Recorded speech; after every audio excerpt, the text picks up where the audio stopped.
السلام علیکم۔ ایک گاؤں کے چودھری کو عجیب سی بیماری لگ گئی۔ چودھری کا چھوٹا پیشاب بند ہو گیا۔ گاؤں کے سب حکیموں نے بہت کوشش کی کہ چودھری ٹھیک ہو جائے، مگر چودھری بالکل ٹھیک نہیں ہو رہا تھا۔ آخر کار چودھری نے گاؤں میں اعلان کروایا کہ جس نے بھی میرا علاج کیا اور ٹھیک ہو گیا تو اسے انعام کے طور پر 100 بوریاں گندم کی دوں گا۔ چودھری کے اس اعلان کی خبر دور دراز کے علاقوں تک پہنچ گئی۔ دور کے کسی حکیم نے یہ خبر سنی تو چودھری کے علاج کے لیے گاؤں پہنچ گیا۔ جب وہ آیا تو چودھری سخت تکلیف میں تھا۔ حکیم نے کہا جلدی سے ایک تازہ خربوزہ لے آؤ۔ جب خربوزہ لایا گیا تو حکیم نے جلدی سے خربوزہ چھیل کر چودھری کو کھلایا۔ چودھری کو پیشاب کی حاجت محسوس ہوئی اور تھوڑی ہی دیر بعد چودھری مکمل طور پر ٹھیک ہو گیا۔ چودھری اس حکیم سے بڑا خوش ہوا اور وعدے کے مطابق اسے 100 بوریاں گندم کی انعام کے طور پر دی۔ گاؤں کے حکیم اس حکیم سے بہت حاسد ہو گئے کہ کاش ہم چودھری کا علاج کرتے تو 100 بوریاں ہمیں بھی مل جاتی۔ ٹھیک 6 ماہ بعد چودھری کو دوبارہ مثانے میں تکلیف ہوئی اور پیشاب بند ہو گیا۔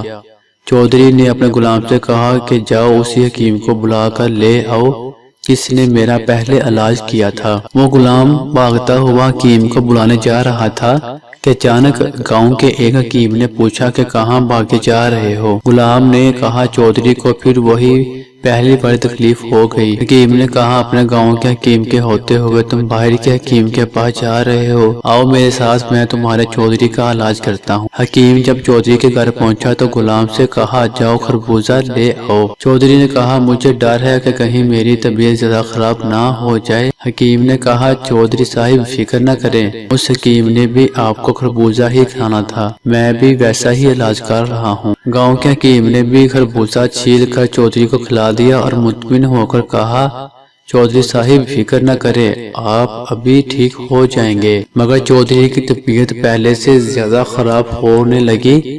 چودھری کو مثانے میں درد شروع ہو گیا اور وہ بستر پر تڑپنے لگا۔ چودھری نے غلام سے کہا جلدی سے اسی پہلے والے حکیم کو بلا کر لے آؤ ورنہ آج میری زندگی کا آخری دن ہے۔ غلام گھوڑے پر سوار ہوا اور اس حکیم کے علاقے کی طرف گھوڑا دوڑا دیا۔ جب وہ حکیم چودھری کے گھر آیا تو اس نے سب سے پہلے غلام سے کہا جلدی آؤ اور یہ خربوزہ لے آؤ۔ پہلے والے حکیم نے غصے بھرے لہجے میں دوسرے حکیم سے کہا مگر میں تو پہلے ہی چودھری کو خربوزہ کھلا چکا ہوں، جس کی وجہ سے طبیعت پہلے سے بھی زیادہ خراب ہو گئی۔ حکیم نے غلام سے کہا چاہے کچھ بھی ہو تم خربوزہ لے کر آؤ۔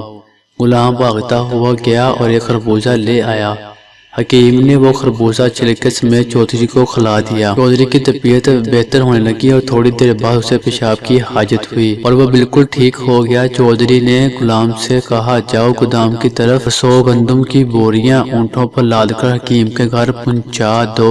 مگر حکیم نے انعام لینے سے انکار کر دیا، کہا کہ میرے لیے آپ کا دیا گیا پہلا انعام ہی کافی ہے۔ چودھری نے حیران ہو کر پوچھا کہ پہلے تم نے مجھے بغیر چھلکے کے خربوزہ کھلایا، اس دفعہ چھلکا سمیت ہی کھلا دیا، تم نے ایسا کیوں کر کیا؟ حکیم نے کہا آج سے 6 ماہ پہلے آپ کا علاج بغیر چھلکے کے خربوزے سے ممکن تھا اور اب موسم بدل چکا ہے تو ساتھ ہی دعا کی تاثیر بھی بدل گئی، اب آپ کا علاج چھلکا سمیت خربوزے سے ہی ممکن تھا۔ اخلاقی سبق، نیم حکیم جان کے لیے خطرہ ہے، ان سے کسی قسم کا علاج آپ کی زندگی ختم کر سکتا ہے کیونکہ ان کے پاس خدمت خلق کا جذبہ نہیں ہوتا، ان کی نظر صرف پیسے پر ہی ہوتی ہے۔ دوستو آپ اس ویڈیو کے بارے میں کیا کہنا ہے کامنٹ سیکشن میں ضرور بتائیے گا، چینل کو سبسکرائب کیجیے گا۔ اللہ حافظ۔